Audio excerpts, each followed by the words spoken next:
Chapter 3, The Project, Part 1. I've updated, and I learned something new. In French, the word char means hot and the word Freud means cold. And I wonder why Char's name is Char? Because he's hot. And Troy's last name, Freud, is that way because of Iceman. Ice is cold. Hence the last name Freud. Neat, isn't it? Now that I've given you your weekly dose of facts, on with the fic. Time to go back to school, everyone, Miss Mary said, watching the lined up class in front of her. Everyone say thank you to Miss Sunny. Thank you, Sunny. The entire class cried together, receiving looks from the other nurses in the area. She smiled and waved as the class left the hospital. They walked to the subway and the entire class got on. I wonder what we're going to do now, Mila asked, turning from the window. Les sat beside her with his arm around her, looking at her curiously. I do too, Mila added, scooting a little closer to Tori, hoping he didn't notice. Tori did notice though and turned to look at her. Nat, what's the matter? The subway made a weird squishy noise, and Natalie jumped, and then turned to face Tori. Nothing. Nat, he whispered, leaning closer to her so she could hear him. Are you afraid of the subway? No. The subway made another weird noise, and Natalie grabbed the pulp beside her, closing her eyes. Tori hid a smile. Yes, you are. You just jumped from that noise. I did not. Natalie, would you be brave if I held your hand? Natalie nodded almost as soon as Tori asked the question, curving his hand. The subway train made another noise, and she squeezed his hand tighter. Tori smiled as laced their fingers. Grinning when Natalie blushed. Would you look at that land? All on their own, too, Ayla whispered, watching her two friends. Nat nodded and then grinned at her. Maybe they won't need our help after all. Maybe not. At school. Miss Mari's junior high class arrived at school, and now before it was time to go home. But as soon as everyone was seated, Miss Mari told them she had an announcement to make. I'm gonna send you all a project. The class groaned, but let her continue. It'll be very fun, I promise. Your project is to take care of a baby for 3 weeks. I'm choosing partners, and I know you'll all like them very much. I'm giving you your babies, requirements, and daily assignments tomorrow. Right now, I want you to meet with your partner and discuss the baby name, how you want the baby to look, and what gender you want your baby to be. By the end of the day, all of you will have babies of your choice. The class nodded excitedly as Miss Mari took out some papers from her desk. Okay, the partners are Lanikari and Melu Sakurai. Yes! Lan cried, grinning at his happy girlfriend. Drinking back and blushed at the giggles from the other girls in the classroom. Yeah, Ayuna Kuji and Chop Lays. That's good, I said with a sigh of relief. She knew if Miss Mari paired with anyone else, Chop would kill him. Miss Mari named off a bunch of other people. Then Nelly, Yankano G, and Troy Freud. Nelly grinned, and watched Troy walk over to her desk. He sat down next to her and smiled brightly. So I guess you should start calling you Nellie Freud, huh? Mila said, turning around to the face of two. Nellie blushed bright red and looked down at her PT to find her Navi let her as well. Yep, Tori answered, smiling proudly and making Nellie and Mila both laugh. Mila turned around to keep talking to Lan. Tori grinned at Nellie, facing her. So what should we name our baby? Anastasia, Nellie said, grinning back. Like the one we saw today? Yeah, I think I like the name. Well, the name and gender is decided, Tori said thoughtfully. Nellie nodded and then thought of how the baby should look. Tori, you decide how she looks. Tori now looked, and his look changed to one of thoughtfulness. Just like you. Nellie blushed brightly. Just like me? I'm not that pretty, you know. Who told you that? No one. Well, then I hope you don't think that way about yourself. You're the most beautiful person I know, so somebody must have told you otherwise. Nellie smiled and Tori smiled back, trying his hardest not to be too bold. Well, I think she should have light brown hair, like you. Then she really will look just like Anastasia. Except Anastasia has dark brown hair and hers is really curly, they said, smirking. Troy laughed at her and they walked out to Miss Mari together. At 3:30 p.m. I'll see you guys later, Nellie said, looking at Melu, Yai, Len, and Chad. Troy walked with her, blushing, but smiling all the same. Dad, I'm walking you home. Really? Really? That's really nice of you, Tori. Thanks, Nellie said, blushing as well. You're welcome. He started to walk in silence when Nelson broke it. Why aren't you two talking? Jeez, you take the way Ned Dahlia talks so much, or I would be just as talkative.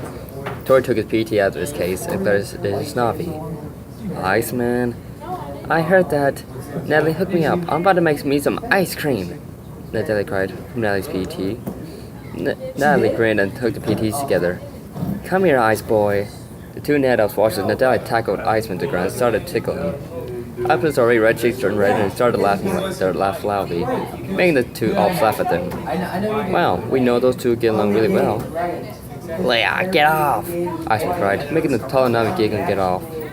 Natalia helped him up and then sat on the ground of Tori's PT. I like the new nickname, Iceman, Natalia said, grinning at him. Thank you, I made it up myself, Iceman replied proudly. Natalia blushed, and then looked up at Tori. You should really be a little bored with that. She'll love you for it. I'm not very good at that, Natalia. Tori whispered back to her, try not to let Natalie hear him. Well, get good at it. At least with Natalie. I'll try. Tori looked up then, and with a face of determination, turned to Natalie. I think I'm gonna start calling you Miss Frick from now on. It smirked at Natalie, who blushed a very bright red and did not turn to face him. I like that a lot, Tori, Natalie said quietly. She was surprised by the comment, but decided if he was going to start calling her by his last name, she might as well tell him she liked it. That way he called by his last name often. Tori smirked turned a very big grin at Natalie's quiet confession. Really? Natalie smiled back. Yes, I would. But you can only come down one condition. And what's that? You can only say when we're together. When it's just me and you. I can't say in front of Iceman and Natalia? Oh yeah, you can say in front of them too. But no one else. Okay? Deal. Then he looked up. He let us had reached her house. She and Tori walked up to the porch together and stopped at the front door. Thanks for welcoming me home, Tori. I had fun doing it. Good. See you tomorrow? Yep. They looked at each other, as if at a loss on what to say. Tori... Thanks. A lot. Natalie stepped forward and kissed him on his cheek, blushing. She almost pushed him to the left at the look on his face when she moved away, smiling going inside her house. You're welcome, Tori whispered to himself, walking away from the front yard. Later. I kissed him, Milo, I kissed him! Nanny cried into her phone, jumping in her bed.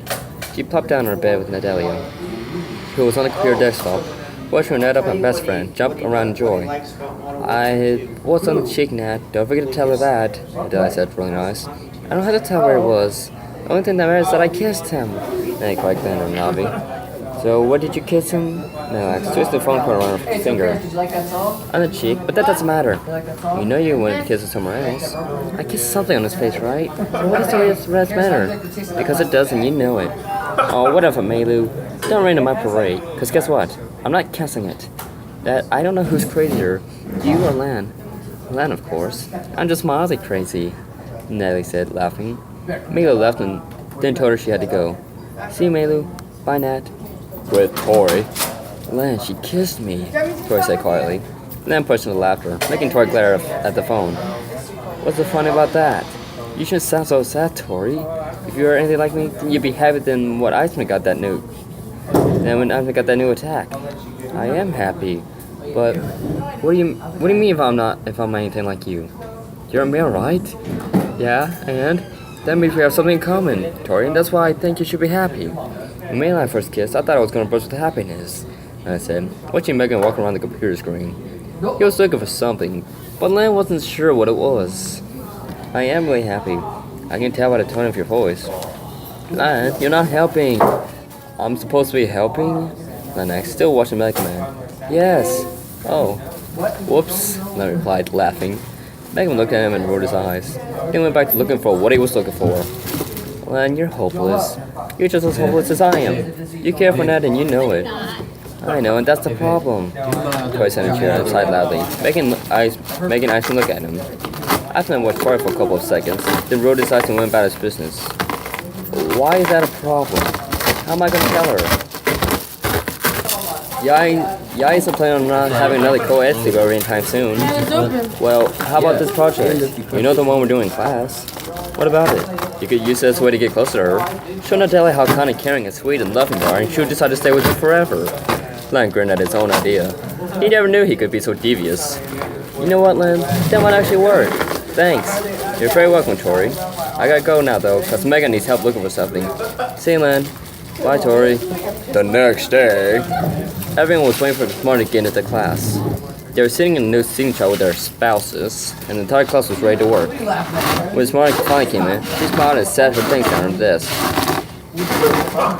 Good morning, class. I have your babies. The door opened and people began to come in with cart after cart of babies. They were in little baby beds like the ones at the hospital, and they were color-coded as well.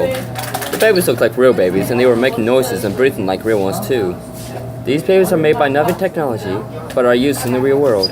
They breathe, they cry, they blink, they giggle, they do need to be fed, and they do use the bathroom.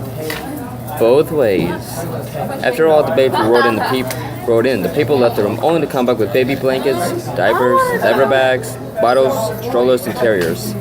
The class was amazed by all the things that were required for a baby. Miss Martin waved at the people as they left, and then she turned to the class, who was watching the robot babies move. They also can get hot and cold, so I warn you that you make good use of things given to you. In a real household, all these things will have to be bought, but I will provide you with these things. Miss Martin picked up a baby boy with red hair. The mechanical baby moved in response to our touch, but soon stilled himself. These babies respond to touch, sound, and smell. They don't taste their food, but they do know they are being fed. For today, your daily assignment is to create a budget. You all have 2-bedroom apartments and only one of you has a job. While you're working on that, I'll call each of you out by partners to get your babies. Miss Martin walked back up to her desk and took some papers out. Let's get to work. End chapter 3.